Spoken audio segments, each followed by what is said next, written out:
তিক্ত ইতিহাস। আমি আর কবিতা লিখব না, আমি এখন ইতিহাস লিখব। একটা যুগের ইতিহাস, একটা জাতির ইতিহাস। ইতিহাসের প্রথম পাতায় আমি কিছু না লিখে সেখানে এক জোড়ো জুতো এনে রেখে দেব।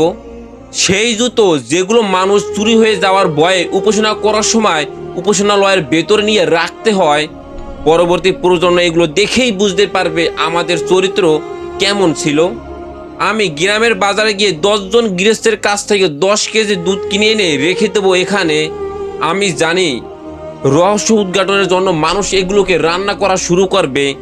অনেকক্ষণ রান্না করার পরও যখন এখান থেকে মালাই হবে না, দই মাখন হবে না, মানুষ তখন বুঝতে পারবে আমাদের বেচা কেনার মান কেমন ছিল, ব্যবসায়িক নৈতিকতা কেমন ছিল।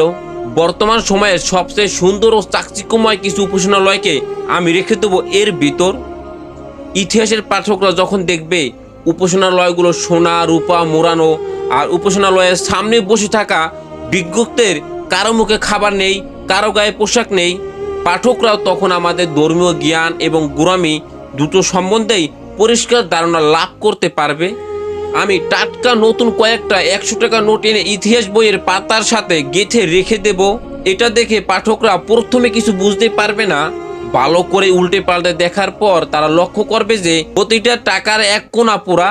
তখন তারা বুঝতে পারবে এগুলো দিয়ে যুবকরা নেশা করত। আমি হাসপাতাল থেকে ইচ্ছে করে ফেলে দেওয়া কিছু বরুণ, খাল বিল জঙ্গল থেকে ফেলে দেওয়া নবজাতকের কিছু রক্তমাংস হাড় এনে রেখে দেবো এখানে। বইয়ের পাতা খুলতেই ওরা কান্না শুরু করে দেবে।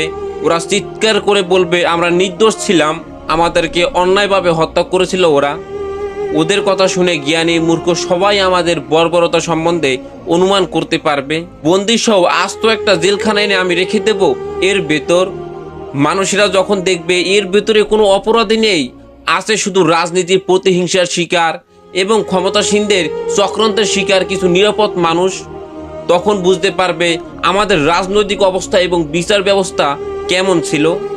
কোনো এক সুন্দরী বধূর সুন্দর হাতে লেখা একটা প্রেমের চিঠি এনে রেখে দেব ইতিহাস বইয়ের প্রথম পাতায়। চিঠির ভাষায় মানুষ আবেগে আপ্লুত হয়ে যাবে। তবে চিঠির ঠিকানা দেখার পর সবাই হতভম্ব হয়ে যাবে। মানুষ যখন দেখবে এই চিঠি বধূ তার স্বামীকে লেখেনি, লিখেছে তার গোপন প্রেমিককে, তখন তারা আমাদের পারিবারিক অবস্থার কথা ভালোভাবে বুঝতে পারবে। একজন পিতা আর একজন পুত্রকে এনে রেখে দেব এখানে আমি। মানুষ যখন দেখবে বৃদ্ধ পিতা বৃদ্ধাশ্রমে পড়ে কাটছে, কিন্তু তার সম্পদশালী ছেলে তার কোনো খোঁজ খবর নিচ্ছে না, তখন তারা আমাদের দায়িত্বশীলতা সম্বন্ধে জানতে পারবে। আমি বিশ্বকাপ সহ বড় বড় কিছু প্রতিযোগিতার পুরস্কারের তরফি থেকে কিছু স্বর্ণ রূপা এনে রেখে দেবো ইতিহাস বইয়ের প্রথম পাতায়।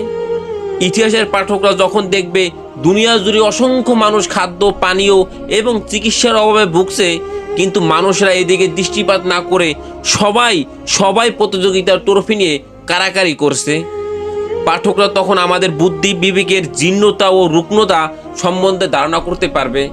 শিক্ষাগুরুর যৌন নিবারণের শিকার হয়ে আত্মহত্যা করা কোনো এক কিশোরীর ফাঁসির দড়িটা এনে রেখে দেব আমি, সাথে তার লেখা চিরকুটটিও থাকবে।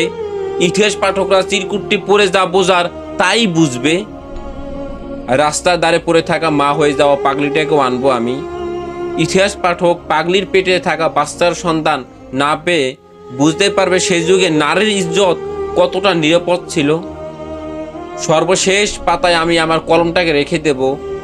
মানুষরা কলমটি হাতে নেওয়ার পর যখন এটার মধ্যে থেকে কালি না পড়ে চোখের পানি পড়বে, রক্ত পড়বে, তখন তারা বুঝতে পারবে সে যুগে সত্য কথা বলার কলমও এবং কবি কোনোটাই নিরাপদ ছিল না।